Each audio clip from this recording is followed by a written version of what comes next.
Hi guys, मैं हूं आकाश और आज हम जानने वाले हैं कि आखिर भारतीय गाड़ियों के ऊपर इस तरीके की डिवाइस को क्यों लगाया जा रहा है और आखिर फ्रांस के लोग कुछ इस तरीके से मुंह छिपाकर खाना क्यों खा रहे हैं। सच क्या कभी आपने ये सोचा है कि आखिर YouTube या फिर दूसरी सोशल मीडिया एप्स खोलने पर हमें ये अजीब सा ब्लैंक स्पेस दिखाई क्यों देता है। तो गाइस, आज की वीडियो होने वाली है काफी ज्यादा चटपटी, क्योंकि आज आपका आकाश भाई ज्यादा सीरियस ना होकर हल्के से हंसी मजाक में इस वीडियो को निकालेगा। तो आई होप ये एपिसोड भी आपको हर एपिसोड की तरह पसंद आएगा। Fact number 15।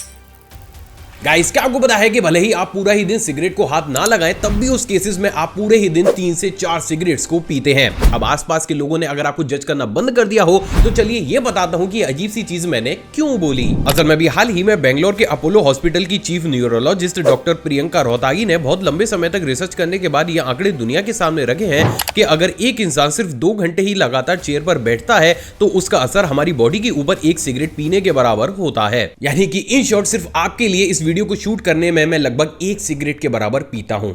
तभी मुझे इतनी ज्यादा खांसी आ रही थी। यानी कि अगर आप पूरा ही दिन ऑफिस में या फिर कॉलेज में 6 घंटे के आसपास लगातार बैठते हैं तो उस कंडीशन में आप दिन भर में लगभग 3 सिगरेट्स के आसपास अपनी बॉडी को हार्म पहुंचाने लायक केमिकल्स को रिलीज करते हैं। और ऐसा सिर्फ इसलिए है दोस्तों क्योंकि हम इंसानों की बॉडी पूरा ही दिन लगभग 85% आउटडोर वर्कआउट करने के लिए डिजाइन होती है। लेकिन इससे उलट अगर हम एक ही जगह पर काफी लंबे समय तक बैठते हैं तो यही चीज हमें काफी ज्यादा नुकसान भी पहुंचाती है। तो गाइज, आज मुझे आपसे ना ही लाइक चाहिए ना ही सब्सक्राइब चाहिए, बस मेरी आपसे यही रिक्वेस्ट है कि अगर आप 1 से 2 घंटे लगातार बैठते हैं तो बीच बीच में एटलीस्ट 5 से 6 मिनट उठकर वॉक जरूर कीजिएगा, क्योंकि माय इंडिया फैमिली की सेहत से ज्यादा बड़ा और कुछ भी नहीं है। Fact number 14। गाइस, आपने भी अभी तक एक प्लेन से पैराशूट की हेल्प से सोल्जर्स और यहां तक कि नॉर्मल इंसानों को भी जंप करते हुए तो जरूर देखा होगा, जो कि भाई बहुत ज्यादा टफ होता है, क्योंकि जो ये काम करता है ना भाई, उसका धड़कता दिल मुंह में आ जाता है। लेकिन क्या आपको पता है कि इतिहास में एक ऐसा समय भी मौजूद था जहां पर पैराशूट्स की हेल्प से किसी भी साधारण इंसान को नहीं बल्कि बड़े बड़े टैंक्स को जंप कराया जाता था। असल में वर्ल्ड वॉर सेकंड में सोवियत यूनियन ने कुछ इस तरीके के बेहद ही यूनिक मिलिट्री टैंक्स को भी डेवलप किया था, जिन्हें कुछ इस तरीके से पैराशूट से बांधकर प्लेन से वॉर ग्राउंड्स तक पहुंचाया जा सकता था। इंटरेस्टिंग बात यह है दोस्तों कि जैसे ये टैंक्स जमीन पर लैंड हुआ करते थे, लैंडिंग से कुछ समय पहले इस पैराशूट में लगा हुआ ये रॉकेट कुछ इस तरीके से लॉन्च करके इनकी लैंडिंग को काफी ज्यादा सेफ भी बना दिया करता था। और ये इतिहास की सबसे पहली ऐसी टेक्नोलॉजी थी जिसे चाहकर भी बहुत लंबे समय तक कोई दूसरी कंट्री कॉपी नहीं कर पाई। और कहीं ना कहीं यही चीज इस वीडियो क्लिप और इस टेक्नोलॉजी को काफी ज्यादा खास भी बना देती है। Fact number 13। गाइस, आपने भी बहुत से बड़े बड़े डॉक्टर्स और एक्सपर्ट्स को ये चिल्लाते हुए तो जरूर सुना होगा कि हमें कभी भी सोडा कंज्यूम नहीं करना चाहिए। अब बेसिकली सोडा बहुत सी चीजों में होता है, जस्ट लाइक आपकी सॉफ्ट ड्रिंक या बहुत सी अलग अलग ड्रिंक्स में। लेकिन क्या कभी आपने ये सोचा है कि आखिर हमारे मुंह से झाग निकाल देने वाला सोडा आखिर हमारी बॉडी के अंदर पहुंचकर ऐसा करता ही क्या है, जिसकी वजह से अक्सर डॉक्टर्स इससे दूरी बनाने के लिए हमें सजेस्ट करते हैं। असल में इस पूरी ही कहानी के पीछे नाम है बोस्टन यूनिवर्सिटी का, जिन्होंने की फ्रैंक हिंगम हार्ट स्टडी के बेसिस पर 4000 लोगों के ऊपर एक रिसर्च करी, जिसमें उन्होंने यह पाया कि जो लोग डेली बेसिस पर सॉफ्ट ड्रिंक या फिर सोडा को कंज्यूम कर रहे थे, या जो लोग हफ्ते में 3 बार से भी ज्यादा इस काम को कर रहे थे, उनके ब्रेन का साइज हर 6 महीने में सिकुड़ रहा था। सिर्फ इतना ही नहीं, बल्कि जिन लोगों की उम्र 60 साल से ज्यादा थी और वो भी डेली बेसिस पर इस काम को कर रहे थे, उनके अंदर मेमोरी लॉस और यहां तक कि अल्जाइमर के भी लक्षण दिखे। अब थोड़ी सी अजीब बात यह है दोस्तों कि अक्सर हम लाड़ प्यार में अपने छोटे छोटे बच्चों या फिर रिलेटिव के बच्चों को अक्सर सॉफ्ट ड्रिंक या फिर पैकेट जूस को खुद से ही पिला देते हैं। टेक्निकली हम उन्हें उस उम्र में पिला देते हैं जिसमें उनका ब्रेन पूरे तरीके से डेवलप हुआ भी नहीं होता है, जिससे ये चीज उन्हें पिलाकर ना सिर्फ हम उनके ब्रेन डेवलपमेंट में रुकावट डालते हैं, बल्कि शुरुआत से ही हम उनको मेमोरी लॉस की तरफ पुश कर देते हैं। और यही वो सबसे बड़ा रीजन है जिसके चलते हुए अक्सर बहुत से डॉक्टर्स और एक्सपर्ट्स इन चीजों से आपको दूरी बनाने के लिए सजेस्ट करते हैं। Fact number 12। दोस्तों, नॉर्मली जब भी हमारी गाड़ी का फ्यूल खत्म हो जाता है तो हमें ना चाहते हुए भी उसे धक्का मारकर पेट्रोल पंप तक ले जाना पड़ता है। वेल गाइस, अगर आप भी इस धक्का मारू काम से परेशान हो चुके हैं तो ये समझ लीजिए कि गवर्नमेंट ने आपके अच्छे दिन तो ला ही दिए हैं। हाँ, वो बात अलग है कि हमारे कब आएंगे वो पता नहीं। असल में इंडियन ऑयल कॉर्पोरेशन और हमसफर स्टार्टअप ने मिलकर दिल्ली एनसीआर में डोर स्टेप तक डीजल पहुंचाने की सर्विस को लॉन्च कर दिया है। बेसिकली इंडियन गवर्नमेंट का ये कहना है कि अगर आपकी गाड़ी का डीजल कहीं पर भी खत्म हो गया है तो आपको सिंपली इस वेबसाइट पर आकर या फिर इस नंबर पर कॉल करके सिर्फ अपनी लोकेशन को बताना है और इंडियन ऑयल का टैंकर बिना किसी एक्स्ट्रा चार्ज की उस लोकेशन पर आकर आपके कंधे से कंधा मिलाकर आपकी गाड़ी में डीजल को डाल देगा। अब इंटरेस्टिंग बात यह है दोस्तों कि इस स्टार्टअप को आगे आने वाले समय में दिल्ली के आसपास पास दूसरे स्टेट्स में भी लॉन्च किया जाएगा। साथ ही साथ इसमें डीजल के साथ साथ पेट्रोल को भी डोर स्टेप पहुंचाने की सुविधा को जोड़ दिया जाएगा, जिसके चलते हुए आगे आने वाले कुछ ही सालों में ये फैसिलिटी भारत का कोई भी इंसान किसी भी जगह पर एक्सेस कर पाएगा, जो टेक्निकली काफी ज्यादा हेल्पफुल है, खासतौर से उन चिंदी लोगों के लिए जो अपनी गाड़ियों में कभी फ्यूल को रखते ही नहीं है। Fact number 11।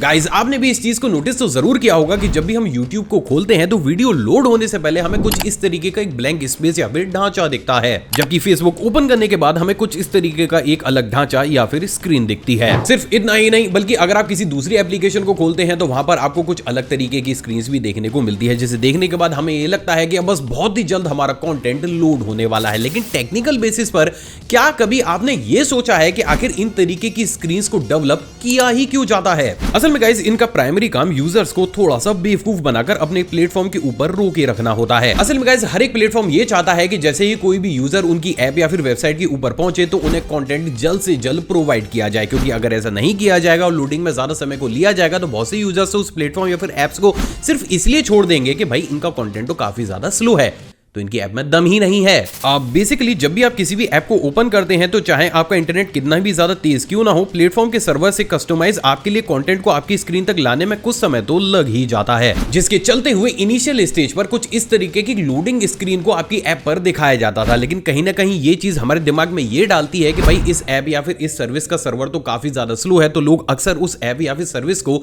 छोड़ जाया करते थे। और इसी चीज को सबकॉन्शियसली कम करने के लिए अब कुछ इस तरीके की स्केलेटन स्क्रीन का इस्तेमाल किया जाता है, जिसको कि हर एक ऐप के डेवलपर स्पेशली सिर्फ इसलिए डेवलप करते हैं कि भले ही आपका कंटेंट पहुंचने में आपको काफी ज्यादा देर लग रही हो, लेकिन जैसे ही आप इस स्क्रीन को देखते हैं तो सबकॉन्शियसली आपको ऐसा लगने लगता है कि बस आपका कंटेंट बहुत ही जल्द लोड होकर आपके सामने आने वाला है, और उस सिचुएशन में आप कभी भी उस ऐप को क्लोज नहीं करते हैं। तो टेक्निकल बेसिस पर सिर्फ हम लोगों को बेवकूफ बनाने के लिए ही इन सभी ऐप्स में इन तरीके की स्केलेटन स्क्रीन्स को डेवलप किया जाता है। तो गाइस, अगर आज आपने कुछ नया जाना हो तो इस वीडियो पर एक लाइक और एक शेयर जरूर कीजिएगा। Fact number 10। गाइस, इंडिया में सरकारी नौकरी वाले दामाद की डिमांड इतनी ज्यादा होती है कि मानो वो दामाद नहीं बल्कि आईफोन सीरीज का एक नया मॉडल हो। इन शॉर्ट, हर किसी को लपक कर ही चाहिए। लेकिन आखिर ऐसा भी क्या उतावलापन कि एक इंसान को पकड़कर किडनैप कराकर जोर जबरदस्ती उसकी शादी करवा दी जाए? असल में गाइस, मैं बात कर रहा हूँ बिहार के एक गवर्नमेंट टीचर गौतम की, जिन्हें आज से कुछ दिन पहले स्कूल से ही जोर जबरदस्ती किडनैप कराकर इनकी शादी एक लड़की से करा दी गई। अब अगर ये चीज आपको काफी ज्यादा अजीब लग रही हो तो मैं आपको बता दूं कि बिहार के एक रिचुअल के अनुसार यहाँ पर पकड़वा विवाह कराना काफी ज्यादा कॉमन है, जिसमें बेसिकली अगर लड़की के घर वालों को कोई भी लड़का पसंद आ जाता है तो वो जोर जबरदस्ती उसका किडनैप कराकर उसकी शादी अपनी लड़की से करा देते हैं। हालांकि ये ट्रेंड है तो काफी ज्यादा अजीब, लेकिन अगर इस चीज का विरोध करते हुए आप इस समुदाय के लोगों से कुछ भी बोलेंगे तो उसका जवाब आपको कुछ इस तरीके से देंगे, हमारे यहाँ ऐसा ही होता है। तो गाइज, अगर आप भी एक गवर्नमेंट एम्प्लॉय हैं और आपकी शादी नहीं हुई हो तो भैया बिहार सोच समझ के ही जाएं, क्योंकि एक बार अगर आपकी सावधानी हटी तो दुर्घटना घटेगी ही घटेगी। Fact number 9। गाइज, नॉर्मली अगर किसी भी कंट्री में कोई स्पेशल डिश को बनाया जाता है तो उसका बखान जोरों शोरों से किया जाता है, लेकिन वहीं क्या आपको पता है कि फ्रांस एक ऐसी कंट्री है जहां पर जब भी एक स्पेशल डिश को बनाया जाता है या फिर खाया भी जाता है तब भी लोगों को कुछ इस तरीके से अपने फेस को पूरे ही तरीके से कवर करना पड़ता है। पर क्यों? असल में इस डिश को बनाने के लिए ऑर्टोलन बंटिंग नाम की एक रेयर बर्ड को पकड़कर उसे कई महीनों तक एक बॉक्स में बंद कर दिया जाता है, जिसके बाद जब उसकी बॉडी खराब होकर फूलने लगती है तो उसको सीधा आग में रोस्ट करके इस डिश को सर्व कर दिया जाता है। अब कहानी में ट्विस्ट ये है दोस्तों कि फ्रांस के लोगों के अनुसार ये डिश पाप की डिश मानी जाती है, जिसके चलते हुए अगर किसी दूसरे इंसान या फिर अगर उनके ईश्वर ने भी उन्हें इस डिश को खाता हुआ देख लिया तो उन्हें सीधा का सीधा नरक के फ्री पासेस मिल जाएंगे। लेकिन क्योंकि ये डिश अपने आप में काफी ज्यादा रेयर और महंगी होती है तो अपनी रहीसियत दिखाना भी काफी ज्यादा जरूरी होता है, और इसलिए लोगों तक अपनी रहीसियत के चर्चे भी पहुंच जाएं और नरक के फ्री पासेस भी ना कटें, इसलिए इस डिश को फ्रांस में कुछ इस तरीके से अपने मुंह को छिपाकर कंज्यूम किया जाता है। कॉम्प्लिकेटेड लेकिन सच। Fact number 8। गाइस, जब भी हम कोई भी नया फोन, लैपटॉप, पीसी या फिर किसी कार को खरीदते हैं तो हम हमारी इच्छा के अनुसार उसे मॉडिफाई करा देते हैं, लेकिन क्या कहूं कि आगे आने वाले समय में अब यही मॉडिफिकेशन चीजों से अलग हट हम इंसानों के ऊपर भी किया जा सकता है। या यूं कहूं कि टेक्निकल बेसिस पर ये मॉडिफिकेशन होना शुरू भी हो गया है। असल में चाइना के एक सरकारी मेडिकल कॉलेज ने यह दावा किया है कि उन्होंने एक ऐसी टेक्नोलॉजी को इन्वेंट कर लिया है जिसके थ्रू वो इंसानी डीएनए को एडिट कर सकते हैं। बेसिकली एक इंसान का कलर, उसकी हाइट, उसके सर पर बाल कब तक रहेंगे, कब तक नहीं रहेंगे, उसकी आईसाइट कितनी वीक होगी, कब वीक नहीं होगी और इवन उसका नेचर कैसा होगा, ये सब भी हमारे डीएनए पर ही डिपेंड करता है। अब अगर किसी भी सिचुएशन में हम हमारे डीएनए को एडिट या मॉडिफाई करना सीख गए तो हम हमारी बॉडी के अंदर किसी भी लेवल का ट्रांसफॉर्म ला सकते हैं।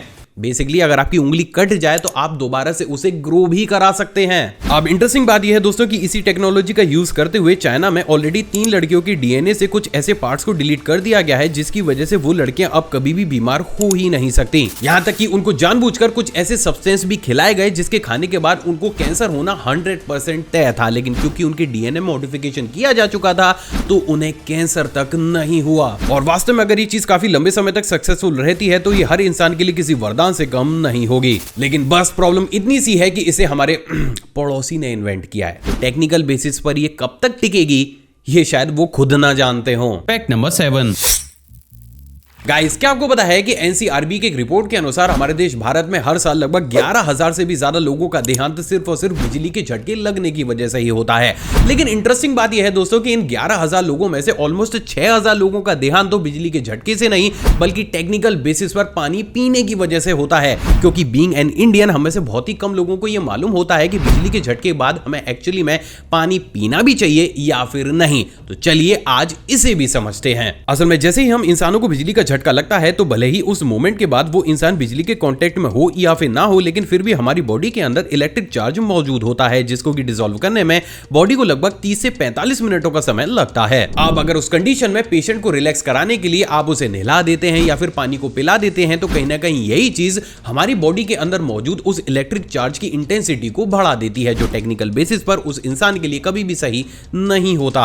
अब प्रॉब्लम सिर्फ इतनी सी है दोस्तों, क्योंकि बहुत सी बॉलीवुड मूवीज में यह दिखाया जाता है कि लोगों को बिजली का झटका लगने के तुरंत बाद ही पानी पिला देना चाहिए या फिर नॉर्मली ऐसा इंसिडेंट होने के बाद हमें प्यास भी लगती है तो लोग इसी टफ सिचुएशन में बिना सोचे पेशेंट को पानी पिला देते हैं। लेकिन एज पर एक्सपर्ट गाइडेंस हमें ऐसा बिल्कुल भी नहीं करना चाहिए। हमें एटलीस्ट 30 से 45 मिनट का वेट करना चाहिए। इंफॉर्मेशन अच्छी लगी हो तो इसे अपने फ्रेंड्स और फैमिली के साथ शेयर जरूर करें। Fact number 6। गाइस, मुन्ना भाई एमबीबीएस मूवी में जादू की झप्पी के बेनिफिट्स को चीख चीख कर बताया गया था, लेकिन क्या आपको पता है कि जितना इसकी बेनिफिट्स तो खुद मुन्ना भाई मूवी में नहीं ले पाए उससे कहीं ज्यादा तो यूएसए के लोग ले रहे हैं। असल में भी हाल ही में जारी की गई एक रिपोर्ट से बात पूरी तरीके से साफ हो चुकी है कि यूएसए में बहुत तेजी के साथ मेंटल स्ट्रेस लोगों में बढ़ता हुआ चला जा रहा है, जिसको की टैकल करने के लिए यूएसए के बहुत से टाउन्स में एक बेहद यूनिक कॉन्सेप्ट को अप्लाई कर दिया गया है, जिसके तहत इन टाउन्स में मौजूद सभी स्कूल्स, कॉलेजेस और यहाँ तक कि ऑफिसेज में भी एक एम्प्लॉय को कुछ इस तरीके से 1 घंटा दूसरे एम्प्लॉय को हग करना पड़ता है। और ऐसा सिर्फ इसलिए दोस्तों क्योंकि जब भी हम किसी दूसरे इंसान को हग करते हैं तो हमारे ब्रेन में गुड हार्मोन्स रिलीज होने लगते हैं जो कि हमारे मेंटल स्ट्रेस को कम करने और हमारी ब्रेन हेल्थ को इंप्रूव करने के लिए बेनिफिशियल होते हैं। अब अजीब बात यह है दोस्तों कि अगर प्रेजेंट डेट में यूएसए में आप इस काम को करने से मना कर देते हैं तो सिर्फ इसी बेसिस पर आपको स्कूल, कॉलेज और यहां तक कि ऑफिस से भी निकाला जा सकता है। और कहीं ना कहीं यही कॉन्सेप्ट इसे काफी ज्यादा अजीब भी बनाता है। Fact number 5।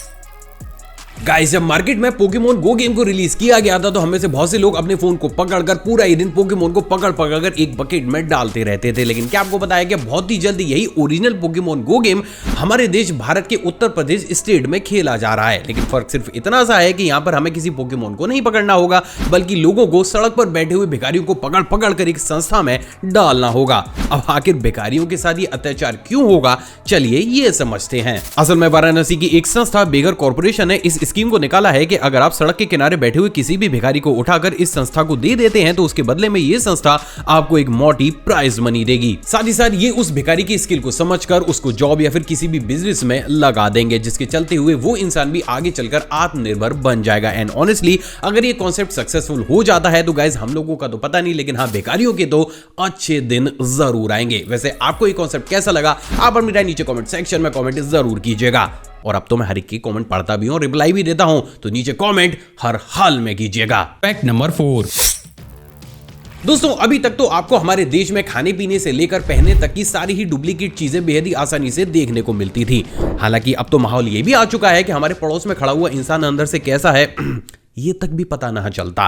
लेकिन क्या आपको पता है कि अब ये चीज एक नेक्स्ट लेवल तक पहुंच चुकी है। असल में आप ये जानकर दंग रह जाएंगे, लेकिन गुजरात के बमनबोर कच्छ नेशनल हाईवे के ऊपर अभी हाल ही में एक नकली टोल प्लाजा को पकड़ा गया है। असल में इस नकली टोल प्लाजा को एक प्राइवेट लैंड ओनर ने लोगों को चूना लगाने के लिए बनाया था। अब इंटरेस्टिंग बात ये है दोस्तों कि पिछले 1.5 साल से ये टोल प्लाजा नॉर्मल लोगों के साथ साथ सरकारी गाड़ियों से भी टोल को वसूल कर रहा था। इसके बाद अचानक से गवर्नमेंट को जब ये बात पता चली तो उन्होंने इस टोल प्लाजा को बंद कर दिया है। लेकिन आप ये जानकर दंग रह जाएंगे, लेकिन इस अकेले टोल प्लाजा ने सिर्फ इसी स्कैम के दम पर पिछले 1.5 साल में 70 करोड़ से भी ज्यादा नोटों को छाप डाला है, जो चीज वास्तव में दिमाग के तोते उड़ा देने के लिए काफी है। Fact number 3। गाइस, हम सभी को पता है कि हमारा ये ब्रेन हमें सेफ रखने के लिए किसी भी हद तक जा सकता है, और इसलिए टेक्निकल बेसिस पर जब आप सोते हैं तब भी आपके ब्रेन का एक पार्ट पूरे तरीके से एक्टिव रहता है और वो आसपास के माहौल को ये एनालाइज करता रहता है कि ये माहौल हमारे लिए सही है या फिर नहीं। तो फिर इस कंडीशन में जब ये चीज मैंने सुनी थी तो मेरे दिमाग में ये क्वेश्चन जरूर खड़ा हुआ था कि जब भाई ब्रेन को इतना ज्यादा एक्टिव रहना ही है और हमें बचाना ही है, तो आखिर एक इंसान या फिर एनिमल आंख खोलकर क्यों नहीं सोता।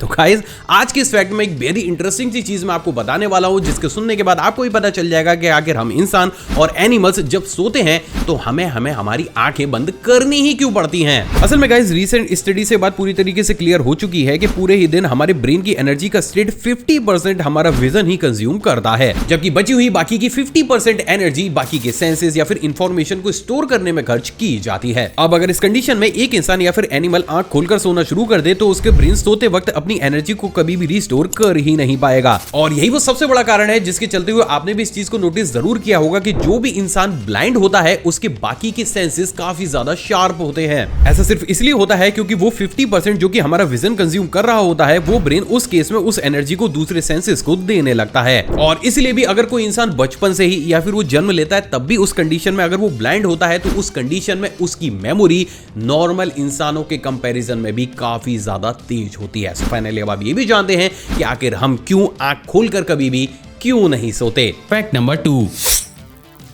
दूसरा फैक्ट करंट अफेयर की तर्ज पर है। क्या आपको पता है कि अभी हाल ही में उत्तर प्रदेश की स्मिता श्रीवास्तव ने 7 फुट 9 इंच लंबे बाल को ग्रो करके दुनिया में सबसे ज्यादा लंबे बालों वाली महिला होने का वर्ल्ड रिकॉर्ड अपने नाम कर लिया है। तो नेक्स्ट टाइम अब अगर किसी भी एग्जाम में आपसे ये पूछा जाए कि दुनिया में सबसे ज्यादा लंबे बाल वाली महिला किस कंट्री से बिलोंग करती है, तो उसका आंसर फॉर श्योर इंडिया ही होगा। Fact number 1। आखिर अब भारतीय गाड़ियों के ऊपर कुछ इस तरीके की डिवाइस को क्यों लगाया जा रहा है। असल में गाइस, भले ये हो सकता है कि अभी तक आपने कुछ इस तरीके की डिवाइस को अपनी किसी भी गाड़ी या फिर व्हीकल के अंदर नहीं देखा हो, एंड बिलीव मी, अगर आपने इस तरीके की डिवाइस को अभी तक नहीं देखा है तो आप काफी ज्यादा लकी हैं। वेल, अब मैं ऐसा क्यों बोल रहा हूं, चलिए समझाता हूं। असल में गाइस, ये है एक मैग्नेटिक जीपीएस ट्रैकर जो कि नॉर्मली काफी ज्यादा सस्ते दामों में आपको मार्केट में मिल जाएगा। बेसिकली इसके अंदर एक सिम कार्ड को डाला जाता है और इसके अंदर एक बैटरी होती है जो कि डे लाइट या फिर सनलाइट का इस्तेमाल करते हुए खुद को चार्ज कर लेती है। और अब इसी डिवाइस का इस्तेमाल करते हुए चोर आपकी महंगी महंगी गाड़ियों को चुराने का काम कर रहे हैं।